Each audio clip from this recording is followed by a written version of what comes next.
Hi hello అందరికీ నమస్కారం friends, welcome to our channel. Friends, ఈరోజు మీ ముందుకి ఒక అద్భుతమైన నోటిఫికేషన్ తీసుకొచ్చేసాను. ఈ నోటిఫికేషన్ ద్వారా కేంద్ర ప్రభుత్వ సంస్థ అయినటువంటి ఈ యొక్క సంస్థలో ఉద్యోగం సంపాదిస్తే కనుక దాదాపు 90,000 రూపాయల వరకు సంపాదించే మంచి అవకాశం అయితే ఈ యొక్క నోటిఫికేషన్ ద్వారా కల్పిస్తున్నారు. సో కాబట్టి వీడియోను ఎక్కడ కూడా స్కిప్ చేయకండి. ఈ యొక్క వీడియోలో ఇంపార్టెంట్ డేట్స్, అప్లికేషన్ విధానము, ఎలిజిబిలిటీస్, క్వాలిఫికేషన్స్, శాలరీ డీటెయిల్స్ వీటన్నిటి కూడా ఇందులో మనం డిస్కస్ చేద్దాం. కాబట్టి వీడియోని ఎక్కడ కూడా స్కిప్ చేయకండి. ఫస్ట్ మన యొక్క ఛానల్ చూసినట్లయితే ఖచ్చితంగా సబ్స్క్రైబ్ చేయండి. అదేవిధంగా మన యొక్క వీడియోకి లైక్ చేయండి.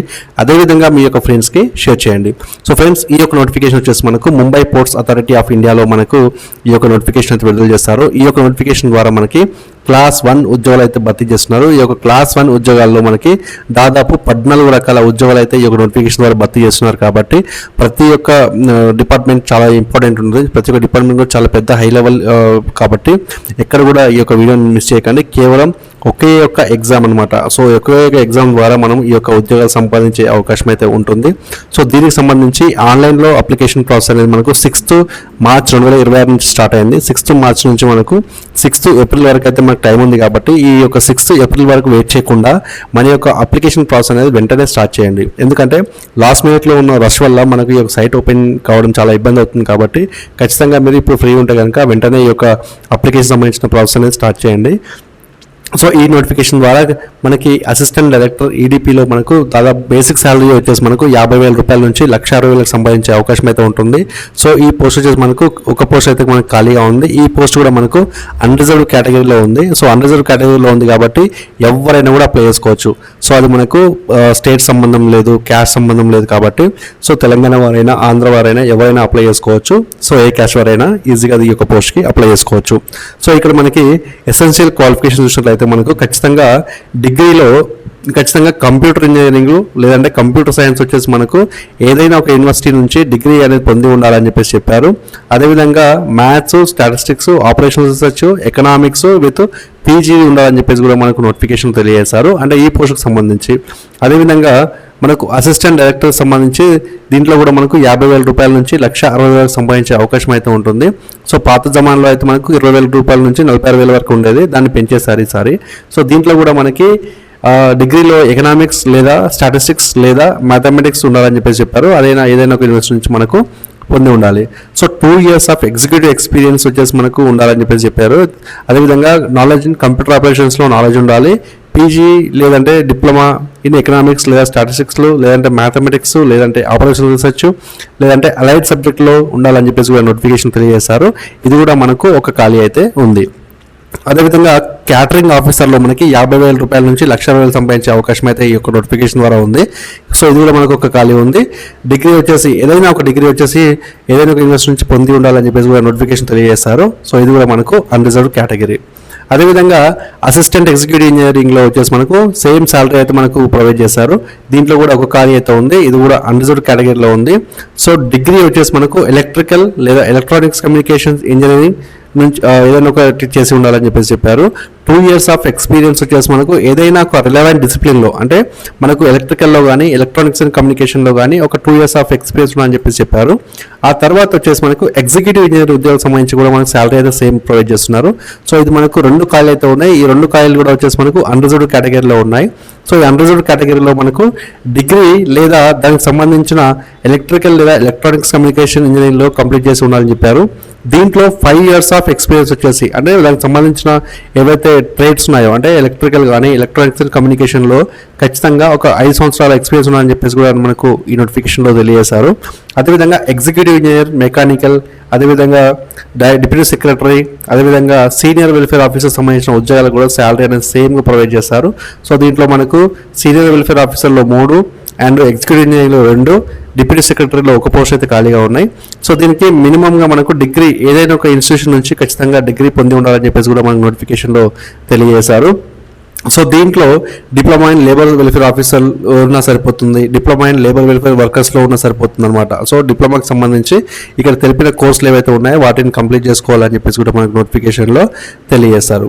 సో దీనికి సంబంధించి ఫిజికల్లీ డిసేబుల్స్ ఉన్న వారు ఏవైతే ఉన్నారో వారికి కూడా ఎలిజిబిలిటీస్ ఉంటాయి. కాబట్టి సో వాటిని కూడా మీరు ఇక్కడ ఈ నోటిఫికేషన్లో చెక్ చేసుకోవచ్చు.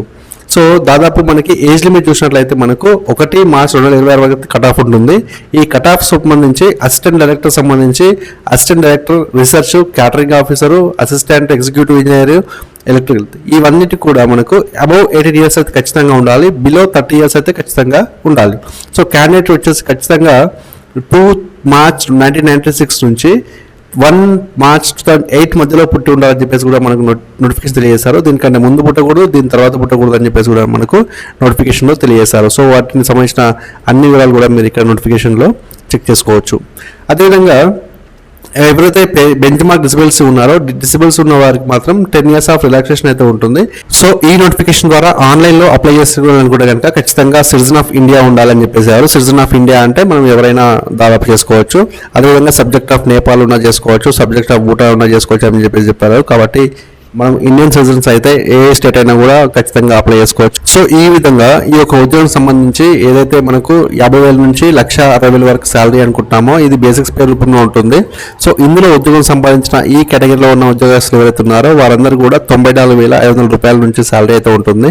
ఆ తర్వాత మనకి ఒకవేళ ఈ యొక్క ముంబై పోర్ట్ అథారిటీలో మనకు ఉండకపోతే కనుక మనకి అడిషనల్గా హౌస్ రెంటల్ అలవెన్స్ కూడా ప్రొవైడ్ చేస్తామని చెప్పేసి చెప్పారు. అదేవిధంగా ఇక్కడ మనకి deputy secretary and deputy manager welfare సంబంధించిన దాంట్లో మనకి 60,000 స్కేల్ అయితే ఉంటుంది. సో ఇక్కడ మనకి స్టార్టింగ్లోనే 60,000 నుంచి 1,80,000 వరకు సంపాదించే అవకాశం అయితే దీంట్లో ఉంటుంది. సో దాదాపు 1,13,000 రూపాయల నుంచి శాలరీ అయితే సంపాదించే అవకాశం అయితే ఉంటుంది. అడిషనల్గా ఎవరైతే ముంబై పోర్ట్ అథారిటీలో ఉంటారో వారికి హౌస్ రెంటల్ అలవెన్స్ కూడా ప్రొవైడ్ చేస్తామని చెప్పేసి కూడా నోటిఫికేషన్ తెలియజేశారు. సో కేవలం దీనికి ఒకే ఒక ఎగ్జామ్ ఉంటుంది కాబట్టి ఎగ్జామ్లో దాదాపు మనకి టెక్నికల్ క్వశ్చన్స్ ఉంటాయి. అదేవిధంగా test of reasoning and quantitative aptitude, English language సంబంధించిన క్వశ్చన్స్ అయితే ఉంటాయి. దీంట్లో మ్యాక్సిమం మార్క్స్ వచ్చేసి మనకు 200 మార్క్స్ అయితే ప్రొవైడ్ చేశారు. ఇందులో నెంబర్ ఆఫ్ క్వశ్చన్స్ వచ్చేసి మనకు కేవలం 140 క్వశ్చన్స్ మాత్రమే ఉంటాయి. సో 140 క్వశ్చన్స్కి సంబంధించి 120 మినిట్స్ అంటే 2 అవర్స్లో మనం ఈ యొక్క ఎగ్జామ్ను కంప్లీట్ చేయాల్సి ఉంటుంది. ఈ యొక్క ఎగ్జామ్లో వచ్చిన మార్క్స్ ఆధారంగా మాత్రం మనకి షార్ట్ లిస్ట్ అనేది రెడీ చేస్తారు. అదేవిధంగా మనకి senior welfare officer and deputy manager సంబంధించిన ఉద్యోగాలకు సంబంధించి మనం సిలబస్ చూసినట్లయితే టెక్నికల్ క్వశ్చన్స్ ఉంటాయి, టెస్ట్ ఆఫ్ రీజనింగ్స్ ఉంటాయి, మరాఠీ లాంగ్వేజ్ సంబంధించి కంపల్సరీ చేశారు. అదేవిధంగా ఇంగ్లీష్ లాంగ్వేజ్ కూడా మనకి ఎగ్జామినేషన్ ఉంటుంది. సో ఈ యొక్క సిలబస్లో మనకి 200 మార్క్స్కి 140 క్వశ్చన్స్ అయితే ప్రొవైడ్ చేస్తారు. ఈ 140 క్వశ్చన్స్ కూడా మనకి సేమ్ 120 మినిట్స్ ఉంటుంది. అంటే 2 అవర్స్ ఆఫ్ టైంలో మనం ఈ యొక్క ఎగ్జామినేషన్ని కంప్లీట్ చేయవలసి ఉంటుంది. సో ప్రతి 4 తప్పు సమాధానాలకి మనకు ఒక నెగిటివ్ మార్క్ అనేది ఉంటుంది కాబట్టి ఖచ్చితంగా చూసుకొని మీరు ఆన్సర్ చేయాల్సి ఉంటుంది. సో ఇక్కడ మనకి టోటల్ స్కోర్ ఆఫ్ ఆన్లైన్ ఎగ్జామ్లో వచ్చేసి మినిమం 35% అంటే ఓవరాల్ ఎగ్జామ్లో మనకి 30% మార్క్స్ సంపాదించాలని చెప్పేసి కూడా మనకు నోటిఫికేషన్లో తెలియజేశారు. సో ఇదంతా సెలక్షన్ ప్రొసీజర్ వచ్చేసి కేవలం మనకు ఆన్లైన్లో ఎగ్జామినేషన్లో వచ్చిన మార్క్స్ ఏవైతే ఉంటాయో ఆ యొక్క మార్క్స్ ఆధారంగానే మనకు ఈ యొక్క ఉద్యోగాలకు సంబంధించి సెలెక్ట్ చేసే అవకాశం ఉంటుంది కాబట్టి ఈ యొక్క విషయాన్ని అభ్యర్థులు గమనించండి. సో దీనికి సంబంధించి అప్లికేషన్ ఛార్జెస్ చూసినట్లయితే మనకు అప్లికేషన్ ఛార్జెస్లో మనకి ఫిజికల్లీ డిసేబుల్స్ ఎవరైతే ఉంటారో వారికి 250 రూపాయలు ప్లస్ జిఎస్టీ పే చేయాల్సి ఉంటుంది. మిగతా క్యాస్ట్లు ఎవరైతే ఉన్నారో మిగతా అన్ని కేటగిరీల క్యాండిడేట్స్ వచ్చేసి మనకు 750 రూపాయల ఫీ పే చేయాల్సి ఉంటుంది. అడిషనల్గా మనకు జిఎస్టీ కూడా మనం పే చేయాల్సి ఉంటుందని చెప్పేసి మనకు నోటిఫికేషన్లో తెలియజేశారు. సో ఈ విధంగా ఈ యొక్క నోటిఫికేషన్ ద్వారా మనకు హై లెవెల్ అంటే స్కేల్ 1 ఉద్యోగాలకు సంబంధించి మనకు ఈ యొక్క నోటిఫికేషన్ ద్వారా భర్తీ చేస్తారు. అదేవిధంగా 14 రకాల ఉద్యోగాలకు సంబంధించి భర్తీ చేస్తారు. కాబట్టి ఈ యొక్క Mumbai port of authority Mumbai పోర్ట్లో మనకి ఈ నోటిఫికేషన్ సంబంధించి మీకు ఎలాంటి డౌట్స్ ఉన్నా లేదంటే ఎలాంటి ఇన్ఫర్మేషన్ కావాలనుకున్నా కూడా ఖచ్చితంగా మీరు కామెంట్ సెక్షన్లో అడగచ్చు. మీకు ప్రతిదీ కూడా ఆన్సర్ చేసే అవకాశం అయితే నాకు ఉంటుంది కాబట్టి ఖచ్చితంగా మీరు కామెంట్ చేయండి. ఫస్ట్ మన యొక్క వీడియో లైక్ చేయండి. సో ఫ్రెండ్స్, ఇది ఈరోజు మనకి లేటెస్ట్ నోటిఫికేషన్ ముంబై పోర్ట్లో మనకు ఉద్యోగాలకు సంబంధించిన నోటిఫికేషన్. మళ్ళీ ఒక మంచి వీడియోతో మళ్ళీ ముందుకు వస్తాను. అందరూ సెలవు, నమస్తే, జై హింద్.